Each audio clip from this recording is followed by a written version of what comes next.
నిజామాబాద్ జిల్లా బోధనపట్నంలోని బహుజన్ సమాజ్ పార్టీ కార్యాలయంలో పార్టీ ఆధ్వర్యంలో మీడియా సమావేశం నిర్వహించారు. ఈ కార్యక్రమంలో జిల్లా ఇన్ఛార్జ్ గంగాధర్ గైని, జిల్లా అధ్యక్షులు పాండు సింగాడే, జిల్లా ఈసీ సభ్యులు రామచంద్రలు మాట్లాడుతూ బీఎస్పీ పార్టీ రానున్న స్థానిక ఎన్నికలతో పాటు పార్లమెంట్ ఎన్నికల్లో పోటీ చేయడానికి సిద్ధంగా ఉన్నామని, పార్టీని గ్రామానికి తీసుకెళ్లి బలోపేతం చేయడం కోసం రానున్న రోజుల్లో పార్టీని అధికారంలోకి తీసుకురావడానికి అన్ని విధాలా కృషి చేస్తామని తెలిపారు.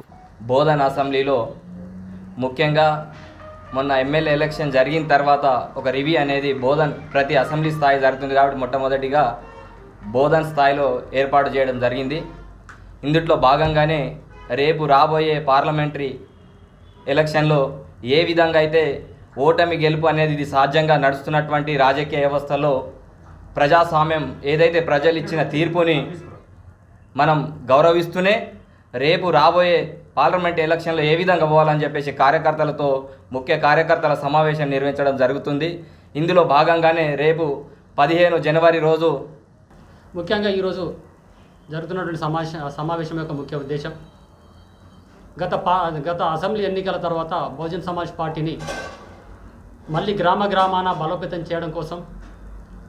వచ్చే లోకల్ ఎలక్షన్లు మరియు పార్లమెంట్ ఎలక్షన్ల కోసం పార్టీని మళ్ళా బలంగా తయారు చేసి ఎలక్షన్లో గెలుపు ఉద్దేశంగా తీసుకెళ్లడం కోసం బహుజన్ సమాజ్ పార్టీ అసెంబ్లీ కమిటీని పునర్నిర్మాణం చేసి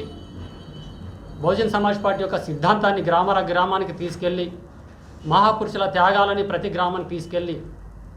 పార్టీని బలోపేతం చేసి లోకల్ ఎన్నికల్లో అలాగే పార్లమెంట్ ఎన్నికల్లో గెలుపు దిశగా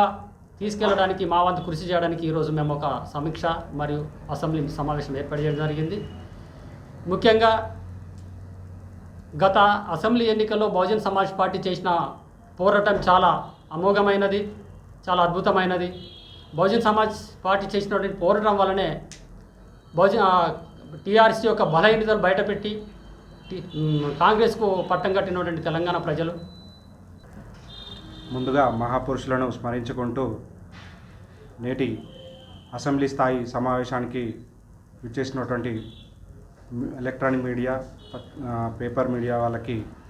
జైభీం తెలియజేసుకుంటూ నేటి అసెంబ్లీ స్థాయి మీటింగ్కి ముఖ్య నాయకులుగా విచ్చేసినటువంటి నిజామాబాద్ ఇన్ఛార్జ్, అదేవిధంగా నిజామాబాద్ అధ్యక్షులు సింగాడే పాండన్న గారికి, గంగన్న గారికి, ఈ యొక్క కార్యక్రమానికి విచ్చేసినటువంటి అసెంబ్లీ స్థాయి కార్యకర్తలకు, నాయకులకు ముందుగా జైభీం తెలియజేసుకుంటూ ఈ యొక్క కార్యక్రమం ముఖ్య ఉద్దేశం ఏమిటంటే రాబోయే మరిన్ని అప్డేట్స్ కోసం మా ఛానల్ని సబ్స్క్రైబ్ చేయండి.